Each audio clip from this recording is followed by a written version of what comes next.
Hi there, I'm Andrew from Verbotics. I'm here at FABTECH 2024 and today I'm going to be taking you through a demonstration of programming our example part at the trade show using our Verbotics Weld software. So as you can see, there's a lot going on at FABTECH. This is our example demonstration part that we brought with us. While it's a fairly small part, it does have around 30 to 40 welds and a number of intricate motions due to the complex construction, as well as the fairly tight work cell that we have our universal robot in too. So let's head over to my laptop and we'll get started on the programming process. So in the Verbotics software, we start with a 3D model of the work cell, as you can see here. I'll hide this to make it a little bit easier to see what's going on. The first step is to import a 3D model of the part we want to weld. So I'll import this from a standard step file.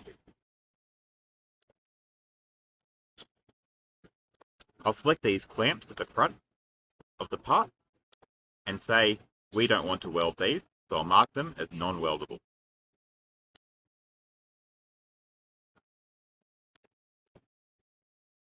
The next step is to identify the weld seams. So we can either do this by running our automatic weld identifier here. As you can see, this identifies 35 potential welds. Or we could also click on individual edges if we wanted to do that one at a time. The next step would be to assign weld settings that we want to use for our part. In the Verbotics Weld software, you can configure your optimal push, drag, and stick out conditions, as well as the ideal welding position that you want to use. Our software will always automatically optimize it as close as it can to these welding conditions without running into parts and avoiding collisions.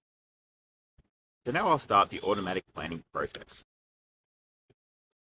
This requires no human effort, it's fully hands-off, and it's going through and planning optimized toolpaths, motions from each weld, from home, as well as from one weld to the next. And critically, we also include automatic calibration.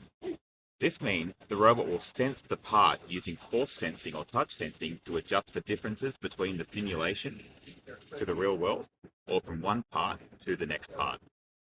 So for this part, it will take about 2 minutes of computer time, all locally on my laptop, to plan all of these optimized motions.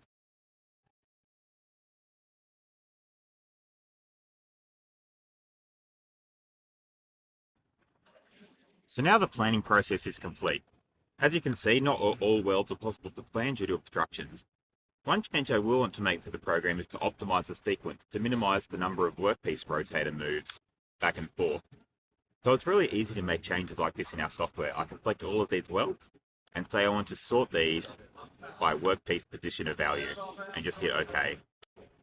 Now, if I run the planning process again and select optimization, all of the work and toolpaths I've already planned will be kept, but Verbotics Weld will automatically calculate new optimized motions taking into account the new welding sequence. And that's already done, as you can see. So the final step here is to send the code to the robot. So let's do that now. I'll hit Generate Program. Say I want to transfer that straight to my robot and hit OK. And you can see the file's now on the robot ready to run. So let's head over to the Teach pendant and start running it.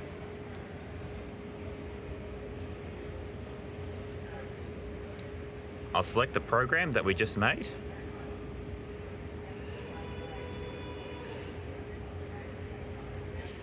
And hit Start. And as you can see, we're reorienting the workpiece position automatically based on the welding flat position that we selected.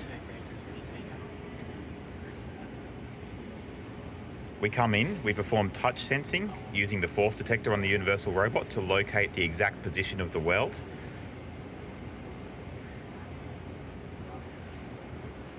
And then we weld, and as you can see, we have a red dot indicator showing that the seam's in the exact right spot.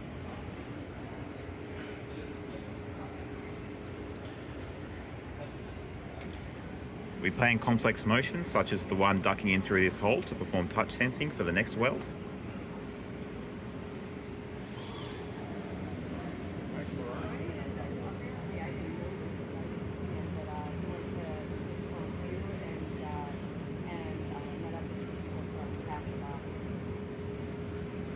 You can see again The automatic sensing means the weld's in the exact right spot.